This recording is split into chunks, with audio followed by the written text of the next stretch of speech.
आपली अशी लोक असतात बघा, जे कधी कधी ऐकत नाहीत, अर्धवट ऐकून पळून जातात. आणि कधी कधी आपण काहीतरी सांगतोय, दुसरा समोरचा काहीतरी ऐकतोय, तो त्याच्या मनाने अर्थ लावतोय किंवा चुकीचा ऐकतोय.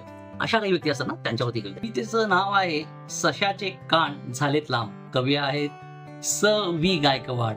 पूर्ण नाव देखील त्यांचं मिळालं नाही. तर कवितेकडे वळूयात. कवितेचे बोल कसे असे आहेत.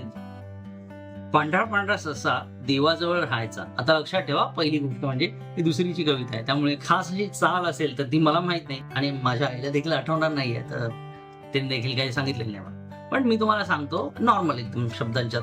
पांढरा पांढरा ससा देवाजवळ राहायचा, हरणाच्या रथातून फिरायचा, इवल्या इवल्या कानांचा आणि गुंजासारख्या डोळ्यांचा. देवाने एकदा सशाला बोलवले आणि त्याला काम सांगितले. नारद बसले आहेत बागेत, त्यांना घेऊन इकडे ये पळत. सशाने ऐकले, नारळ पडले आहेत बागेत, त्यांना घेऊन इकडे ये पळत.